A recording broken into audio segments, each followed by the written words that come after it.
Hey, folks, it's Commander Curtis. I just want to talk to you about the duck curve and what is it and what does it mean for homeowners. Um, yeah, let's just jump right into it. Let's see if will go over. Okay, so it turns out that we know what uh, the load curve looks like. Now, this is for California, and at about midnight, the load is coming down. This is the demand, the amount of energy that's being pulled off of the grid. And then you can see right here in the morning when people are starting to kind of wake up, it's starting to come up. And this go with the red curve because that's kind of like what it originally looks like. And it's okay. And then when people start coming home, then uh, they start cooking their dinners, they start taking their showers, everybody's home and they're turning on all their equipment, and then it kind of comes up and then it kind of comes back down. This one has the color filled in because this is a solution for a problem that I'm going to talk about. But actually, it's this blue one here, right? So it comes up and kind of peaks a little bit when everyone's waking up and getting their breakfast and their showers, and then it kind of comes up here and peaks out. So what happens is we want our production, our generation, to be as close as reasonably possible to our demand. So financially, you don't want to run equipment just to be able to sell a trickle of power. You need to have all of these costs covered for the watchstanders and running the power plant, and you want to be able to pay at least break even for that. But let's put the finances aside. The way the equipment is designed, the way that it operates, it's physics, it's just the way the equipment is. It's not good to run many of those generators unloaded.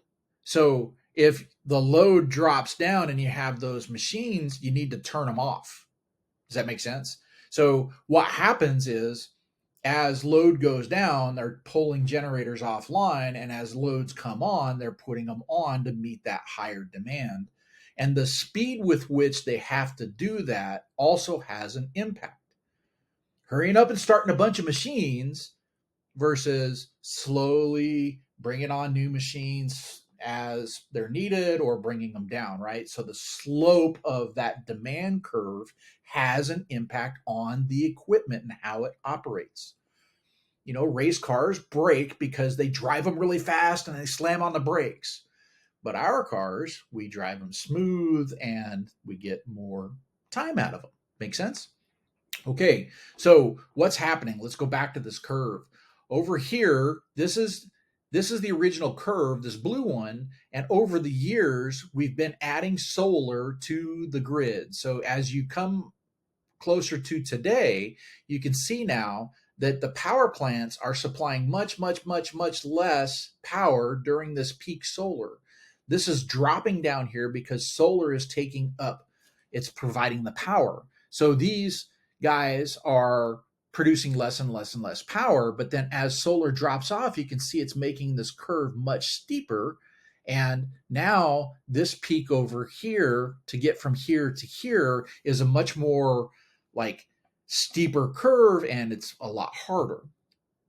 So what can we do? The first thing I want to say is we do not want to go below this minimum generation line. That's a real thing. That is real. You don't want to go below that. So they're going to start charging people for putting money on the grid during that time. You're going to get charged for putting it on. You want to put that energy in a battery. And you want that energy to be consumed at the household level over here, because in this period of time, what are they going to do? They're going to raise the prices during that time so that people have less demand, right? What's the best way to lower demand is raise the prices really high. And they're talking about doing that. So homeowners, keep your eye on California and Hawaii. This is what it's going to start happening in other areas as solar comes online, right? And this really means you need to start looking at batteries for your rooftop solar system. Guys, Commander Curtis, appreciate it. Thanks a lot. Maybe a thumbs up.